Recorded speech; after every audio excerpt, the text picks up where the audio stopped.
مہک اٹھے گلاب سارے، شازیہ جمال طارق۔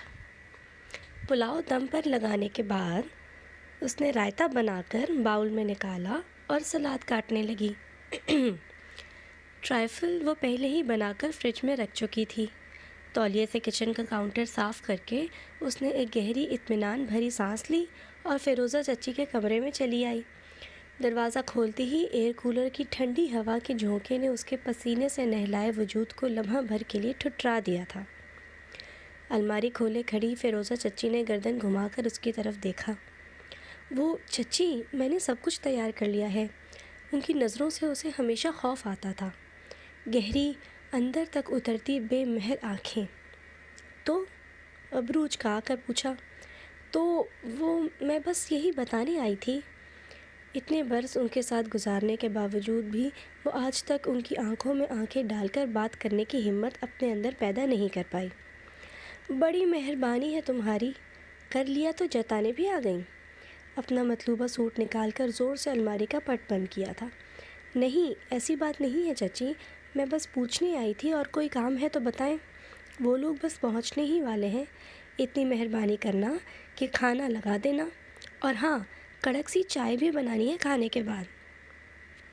وہ تابعداری سے سر ہلاتی فوراً باہر نکلی۔ ٹھنڈے جہنم سے باہر کے گرم لو کے تھپیڑے اسے غنیمت لگے تھے، کم از کم وہ کھول کر سانس تو لے سکتی تھی۔ اس نے دادا کے کمرے کی طرف رخ کیا۔ وہ کرسی پر بیٹھے سامنے میز پر چند اوزار پھیلائے اپنی بندوق کی جھاڑ پونچھ کر رہے تھے۔ ہو گئی چاکری؟ بندوق کی نال سیدھی کرتے ہوئے ایک نظر اس کے گرمی اور پسینے سے تمتماتے ہوئے چہرے کو دیکھا۔ گھر کے کام کرنے میں کیا قباحت ہے دادا؟ دادا کا پھیلایا ہوا کچرا سمیٹتی وہ نروٹھے پن سے بولی، پھر ڈسٹ بن اٹھا کر ان کے قریب رکھ دیا، یہ جانتے ہوئے بھی کہ وہ ڈسٹ بن کو نظر انداز کر کے عادتاً سارا کچرا ادھر ادھر ہی پھینکتے رہیں گے۔ گھر کے کام اور پرائی چاکری کرنے میں فرق ہوتا ہے، اور یہ تو تم بھی جانتی ہو۔ کیسے وہ ذرا سی کوتاہی ہونے پر تمہاری دن بھر کی کارگزاری لپیٹ کر چولہے میں جھونکتی تمہیں 10 باتیں سنا ڈالتی ہے۔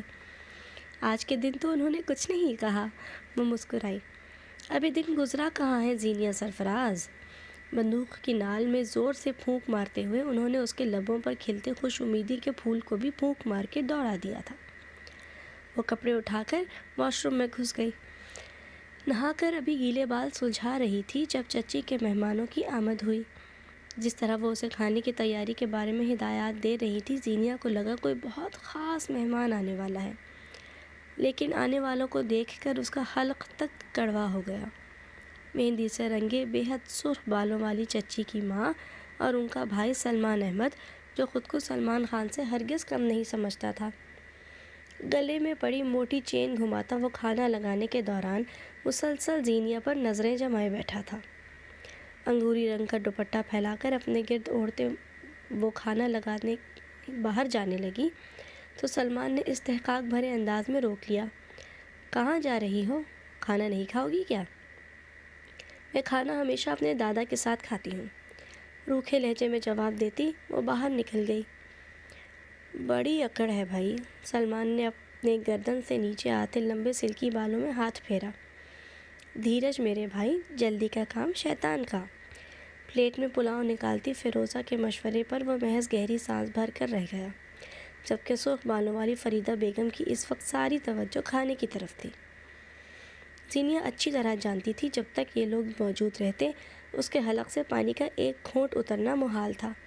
چچی اسے زچ کرنے کی خاطر بار بار کسی نہ کسی بہانے سے بلا بھیجتی۔ آخر میں وہ چائے بنا کر لے آئی تھی۔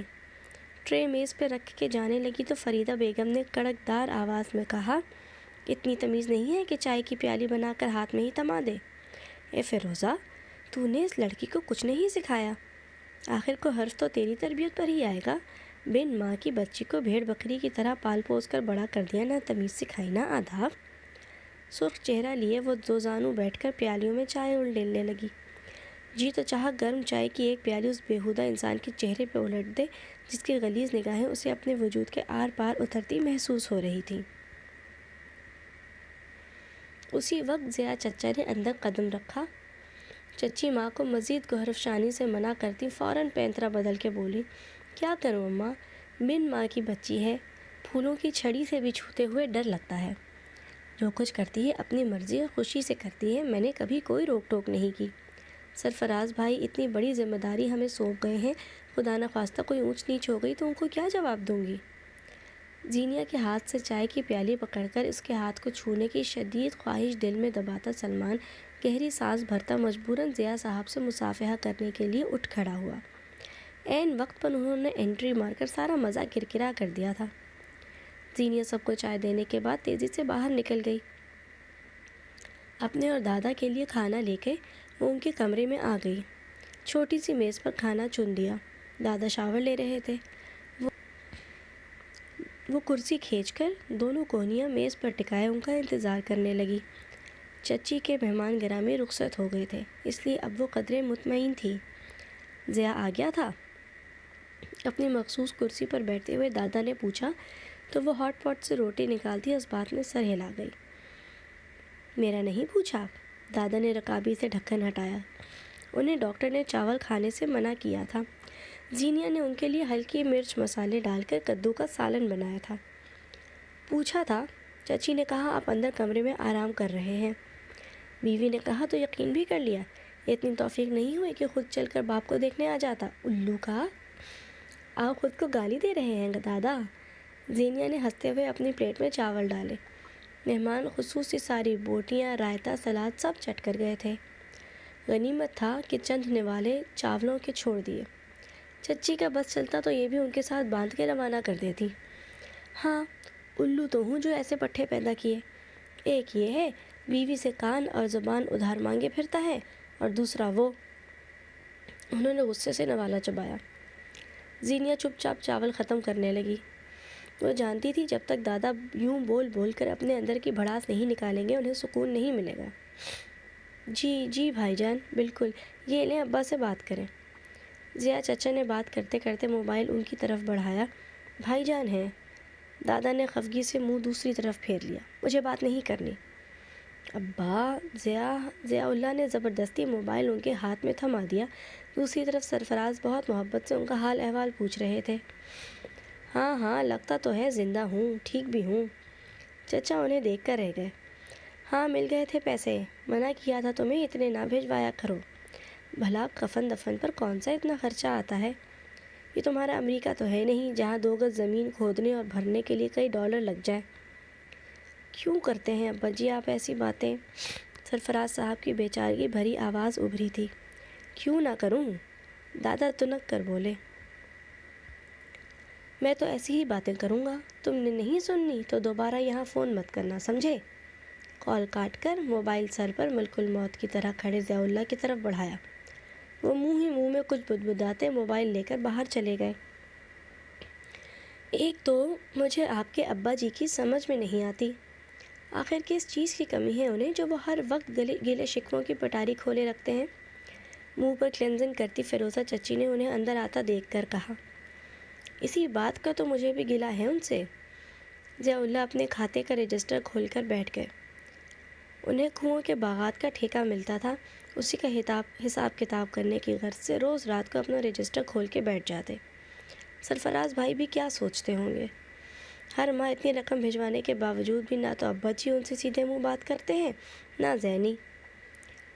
ضیاء اللہ نے چونک کر رجسٹر سے اپنا سر اوپر اٹھایا تھا۔ زینی؟ کیوں سیدھے منہ بات نہیں کرتی؟ آپ کو تو جیسے کچھ پتہ ہی نہیں۔ ابا جی کے زیر اثر ہے وہ، جیسا وہ کہتے ہیں وہی کرتی ہے۔ میری بات کی تو کوئی اہمیت ہی نہیں اس کی نظر میں۔ نرم پف کی مدد سے چہرہ صاف کرتی وہ ایسے دل گرفتہ لہجے میں بولی تھی کہ ضیاء اللہ نے گہری سانس اپنے اندر اتاری، پھر قدرے نرم سمجھانے والے انداز میں بولے۔ چھوڑو، تم اپنا دل مت برا کیا کرو۔ تمہیں میرے کاروبار کا اچھی طرح معلوم ہے، سیزن گزرنے کے بعد مانو کھانے کے لالے پڑ جاتے۔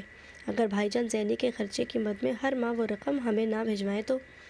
بات تو سچ تھی، مگر ہاں تو ہم نے زینی کو کون سا کسی چیز کی کمی ہونے دی ہے؟ اپنی مرضی سے کھاتی پیتی پہنتی اوڑھتی ہے۔ ضیاء اللہ ہنکارا بھرتے پھر سے رجسٹر پر جھک گئے۔ شام کی چائے بناتے ہوئے زینیا نے کچن کی کھلی کھڑکی سے دیکھا چچی برآمدے کے باہر کاستی پھولوں والی بیل کے ساتھ لپٹی گرل کے ساتھ چارپائی پر بیٹھی مشی سے کال پہ بات کر رہی تھی۔ پڑھائی بھی ہوتی رہے گی، بس تم اپنے کھانے پینے میں غفلت مت برتا کرو، اپنی صحت کا بہت خیال رکھو، وہاں پرائے شہر میں کون سا ماں ساتھ بیٹھی ہے، اب اپنا خیال خود ہی رکھنا سیکھ لو۔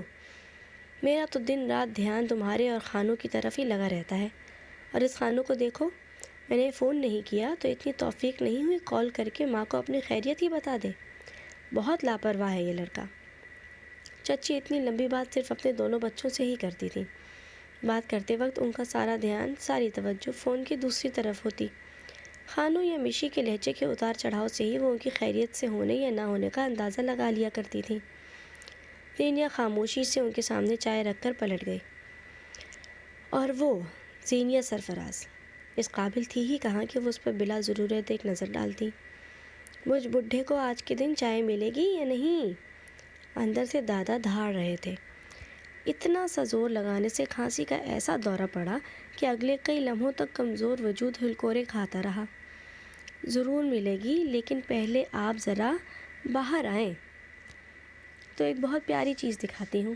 نہ، میں نے نہیں آنا باہر۔ بوڑھے دادا جان دن بدن بچہ بنتے جا رہے تھے۔